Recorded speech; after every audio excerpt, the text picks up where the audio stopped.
Now that we have seen how semaphores are set up, let's take a look at a nice application that of binary semaphores. So binary semaphores are semaphores that go between 0 and 1, and those are the only values, let's say, that you are going to really use. So in some process global sort of for the whole thread, for all the threads, some space, some process address space that's seen by all the threads, we want to declare that semaphore type. Let's call it M, and then we initialize it there too. But here, notice that we initialize the semaphore to a 1. You don't have to initialize it to 1, but let's just take a simple example. We initialize it to 1, and then we call sem_weight. So remember, what weight does is decrement.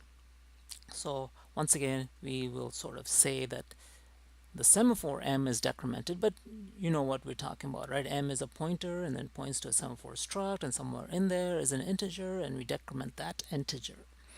And these are atomic operations. So sem_weight is an atomic operation, cannot be interrupted. So weight will decrement the semaphore, and if the semaphore value is less than 0, then you go to sleep and you wait in the queue. If, however, this was initialized to 1, then you know for sure that, if you decrement, you just get 0. It's not less than 0, and so you're not going to wait. You're just going to go ahead and wait. This wait function, semaphore underscore wait function, returns, and you execute whatever critical section you have of code. And then once you're done with that, you post. And what post does, remember, is it increments the semaphore value. And if there are threads that are waiting for M, then you wake one of those up. So essentially what this tells us is that we can use a binary semaphore, nice simple code, and we can as a lock. So we can use the wait as the lock, and then the post operation is the unlock. And so we can lock a critical section of code using a single binary semaphore initialized to 1. Okay, so let's take a typical scenario. Let's say we have 2 threads using a binary semaphore. This is in some global memory, and you initialize it. It's all set, and it's initialized to 1. And then both threads, let's say, execute this wait and post. So they're using the same semaphore. Initially, the value is 1. Thread 0 will call sem_weight, and then remember, wait will decrement the semaphore, and since it's 1, it'll decrement it to 0, and so it won't go to sleep, it'll just return. Okay, and so it's decremented to 0, so it doesn't have to go to sleep or stand in line or anything like that. Sem_weight just returns, and then you start executing your critical section. Let's say before you are done executing a critical section, you time slice out, and so the scheduler switches to task 1, or I'm sorry, thread 1. So you were in thread 0, your time sliced out, you start executing thread 2, and thread 2, what it does is exactly the same thing. It calls sem_weight. So this is the thread code starting from the wait, and then it will decrement the semaphore M, which is already 0, so it'll go negative. And so remember that the wait function, if the semaphore value is less than 0, you go to sleep and you wait in the queue. So that's what happens with thread 1. So it'll sleep, and then it's waiting, and then so you'll get the scheduler kicks in and says, okay, it's time to switch to thread 0 because this is sleeping, there's nothing it can do. So you're still in the critical section in thread 0, and eventually you finish it, and then you call post. So remember, post will increment the value. This value got changed to -1 by thread 1. Okay, it's a shared variable, so thread 0 will increment it to 0, and it'll wake up if whatever thread is waiting. So it'll increment to 0, it'll wake up thread 1, which is the thing that's waiting, and then sempost returns, and you continue with that thread 0 code. Let's say you get time sliced out and you switch to thread 1 again eventually, and at that point semWait returns in thread 1, and you can start executing your critical section code. Eventually you'll call sempost and you increment the semaphore from 0 to 1. And so now essentially you're back to the initial starting state. Okay, so that gives you a quick view of how you can use a binary semaphore and a sample sequence of events that will happen as you use binary semaphores. Next up, we'll take a look at condition variables. So remember the situation where we had two threads and we were waiting for an action, that is thread 2, which was executing this child 2 code, is different from child 1 code, was going to wait for child 1 to finish one step, and so it waits here until child 1 is done, and at some point child 1 will signal that it's done, and it'll set that condition variable done to 1, and it'll continue, and that's the signal to child 2 that it can get out of this wait loop, spin wait. Of course you don't want to use spin, and so we look at semaphores, how semaphores can do the job of these two things.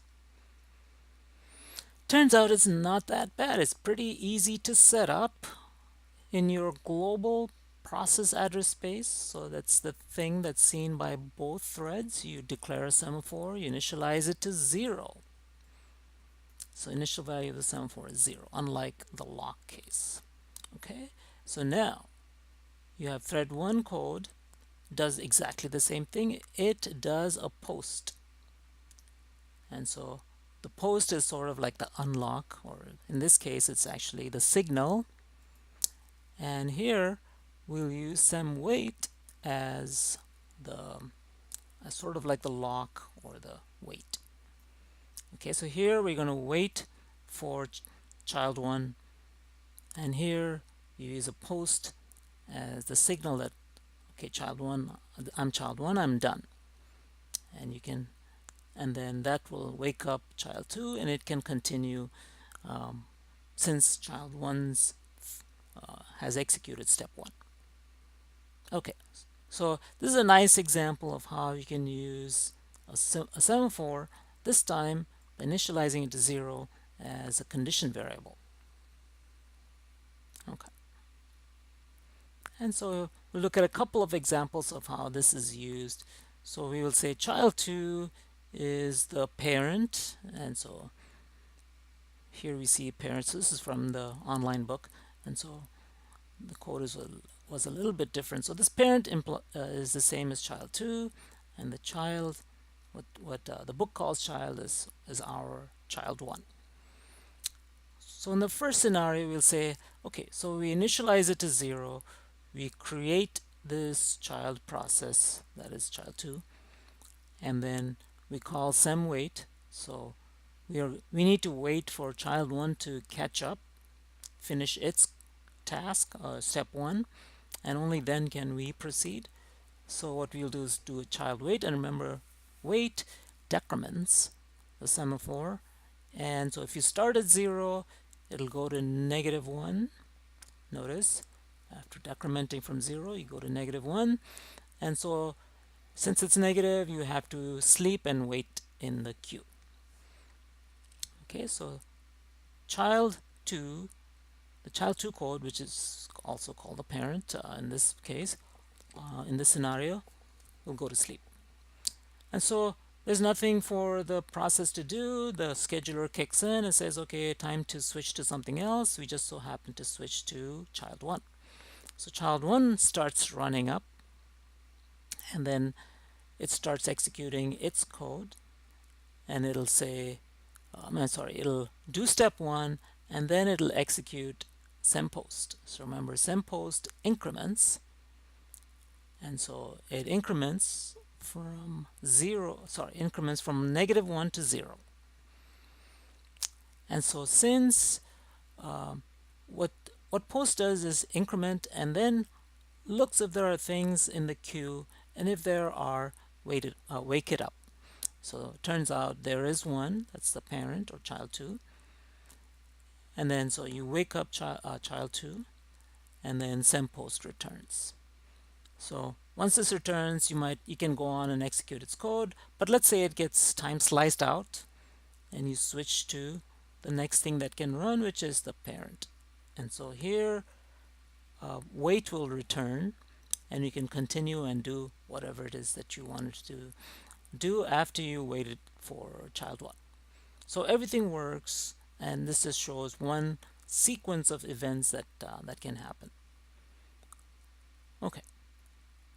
Here we have another sequence of events where we create the child, that is child 2, but then as soon as child 2 is running, we end up sort of running out of time, let's say, and we switch to child 1 and say child 1 has already started, it's running, and it finishes step 1.